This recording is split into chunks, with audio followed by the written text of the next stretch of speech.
Kasi ayoko nakikita na binabali wala yung kapatid ko. So, Parang hirap mong Okay ko, okay lang.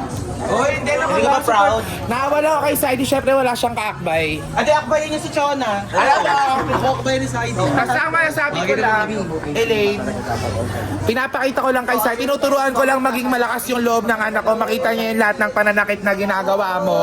Para pagdating ng panahon, pag darating na yung panahon na ikaw naman yung lalapit sa kanya, tignan natin. Makabawi rin ay kami may sa'yo. sinasabi, ayaw niyo pakinggan. Ayaw talaga namin pakinggan kasi distract niya kasi yung dalawa. May jowa challenge ka din ah. Magkakahanap ako ng kapartner.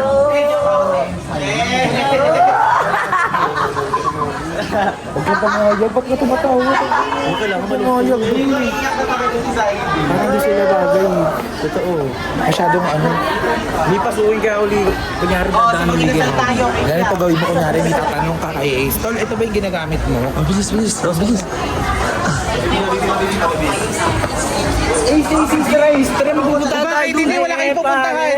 Oo,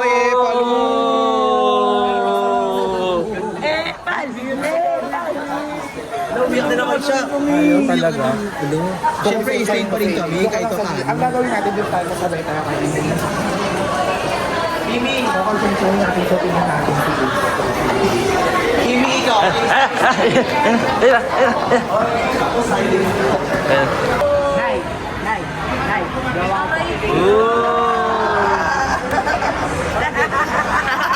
Parang bad si nanay. Nakita niya yun. Parang bad si nanay.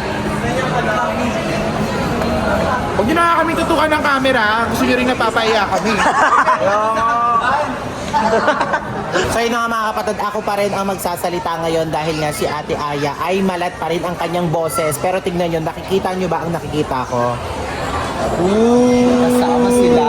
Tignan nyo, may naiinggit dun sa kabila. Sakit niyan, right ko. Tignan mo ito, alam? Hoy, ano yan? Hoy! Parang binabata niya si Eden. Bigla nung patay mali siya bigla, ha? Takot ko yata ni Mami yung jowa ko. Oo, tinatakot yan. Uy, tinatakot yung jowa ni ano, ni Ace. Nagpapakita ko sa kanya ng mga TikTok ko, ng mga transition. Doon ko pinagbibintangan Ace, ikaw ako. Sobra ka na. Ay, naku, hayaan nyo na yan. Tara na. Hayaan nyo, hindi natin yun. Ililibre tayo lahat ni Ace. Pwera daw sa dalawa. Kay Mami B, tsaka daw kay Saidi. Kaya namin bumili ng kahit anong gusto namin. O sige, bahala kayo sa buhay nyo. O, let's go na, umorder na tayo. Let's go! Baby, anong gusto mong orderin? Te, sinigang daw po para sa baby ko. Or na sinigang na po. Opo, tapos po, barbecue meal na lang po, yung M6 po. Sir, wala po tayong barbecue. Bili ko 7-6. Tungkog na lang po. Tulog na lang po. Hello, yan o. Wala, favorite pa na kami. Ayun lang siguro, yun lang siguro.